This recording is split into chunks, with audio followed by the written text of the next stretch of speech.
Port Charles had always been a town built on secrets, but even by its standards, the truth that was about to come out would shatter lives, rewrite loyalties, and change the course of several families forever.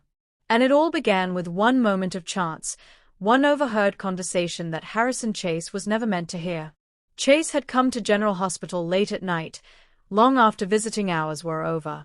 Officially, he was there to check on a witness in an unrelated case. Unofficially, he was there because he couldn't sleep.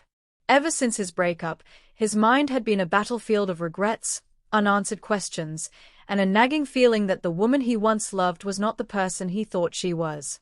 He stood in the dimly lit corridor outside a private room when voices drifted toward him from around the corner. The tone was hushed, urgent, and unmistakably familiar. It was her. His ex. Chase froze. He should have walked away. He knew that. As a detective, he understood the line between personal pain and professional duty.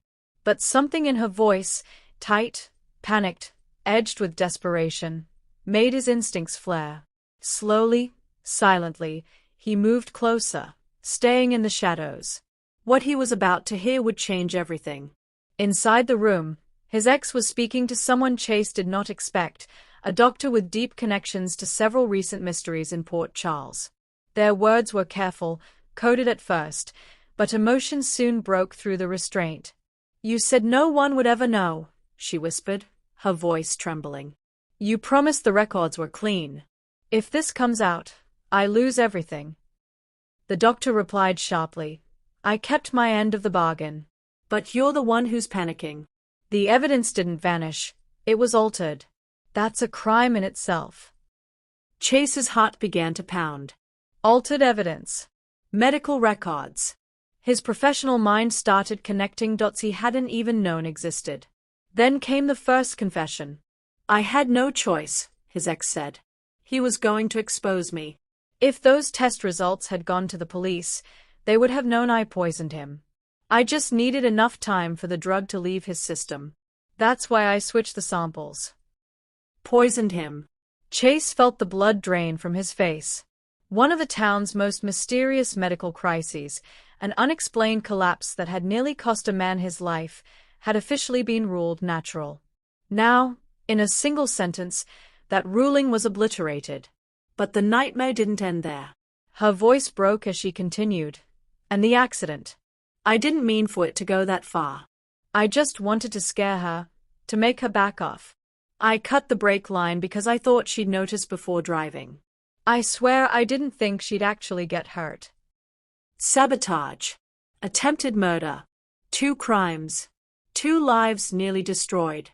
And the woman Chase once planned a future with was at the center of it all. For a moment, Chase couldn't breathe. Memories flooded his mind. The warmth of her smile. The nights they'd talked about family and trust. The way she'd insisted she could never lie to him. All of it now felt like a carefully constructed illusion. But the detective in him took control. He activated the recording app on his phone, capturing every word that followed. The doctor warned her, "You're in deeper than you realize. If the PCPD reopens those cases, they'll follow the trail straight to you. I can't protect you forever." "I don't need forever," she snapped. "I just need enough time to make sure Chase never finds out." At the sound of his own name, Chase's jaw tightened. She hadn't just committed crimes. She had committed them while loving a cop, and had carefully hidden the truth, using his trust as her shield. When the conversation ended, Chase slipped away before they could see him. His hands were shaking, but his resolve was iron. This wasn't just personal anymore. This was justice. Within hours, Chase was back in full detective mode. He brought the recording to Anna and Dante, laying out what he'd heard. The room went silent as the confession played. Poisoning. Tampering with evidence. Sabotaging a vehicle. "These are major felonies," Dante said grimly. "If this holds up, she's going away for a very long time." Anna studied Chase closely. "You're sure you can be objective? This is your ex."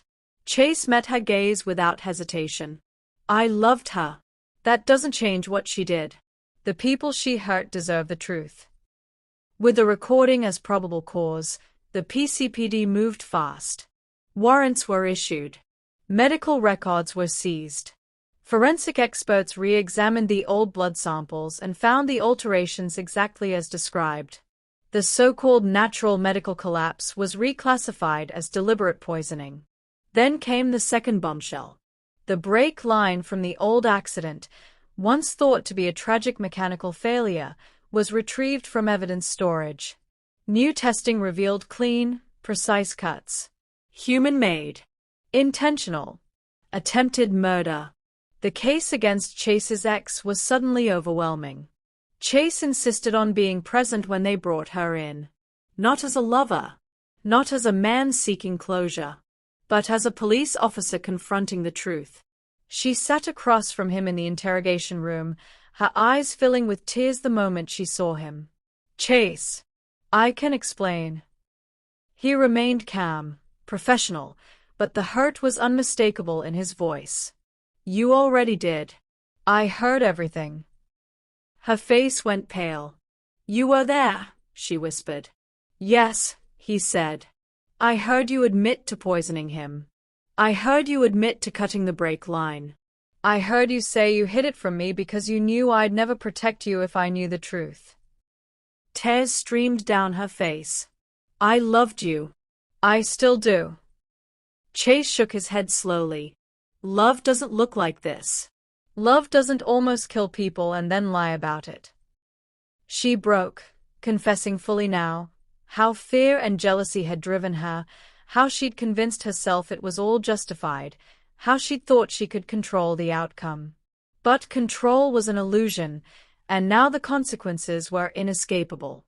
When the handcuffs clicked into place, it sounded like the final note of a chapter that should never have been written. News of her arrest tore through Port Charles like wildfire. The victim of the poisoning, now finally given the truth, struggled to process that his suffering had been intentional. The woman whose car had been sabotaged faced the chilling reality that her accident was no accident at all. Families demanded answers. Lawyers prepared for a courtroom battle that would be one of the most explosive the town had seen in years. And at the center of it all was Chase, the man who had loved the criminal, who had unknowingly shared his life with someone capable of such darkness, and who had ultimately been the one to expose her. Some praised his integrity. Others whispered about the tragedy of it, how close he had come to being destroyed by the very person he trusted most. Late one night, Chase stood alone on the pier, staring out at the water. The case was moving forward. Justice was in motion. But his heart was still in pieces. He replayed the memories, searching for signs he'd missed. The moments when she'd been nervous around hospitals. The way she'd changed the subject whenever the accident was mentioned. The subtle deflections that now screamed guilt in hindsight. "You did the right thing," a familiar voice said. It was Anna, joining him. "I know," he replied quietly. "That doesn't make it hurt less." She nodded. "It never does. But you saved lives by telling the truth. You honored your badge. And you honored yourself." Chase took a deep breath. The pain would linger, but so would his resolve. He had chosen justice over love, truth over denial. And in a town where secrets often buried the innocent, that choice mattered more than ever. As the case heads toward trial, Port Charles braces for the fallout. Will other secrets come to light? Did his ex act alone? Or is there more to the story? And how will Chase rebuild his life after discovering that the woman he once planned to marry was capable of two of the most shocking crimes the town has seen in years? One thing is certain. The truth is finally out. And it all began because Chase listened.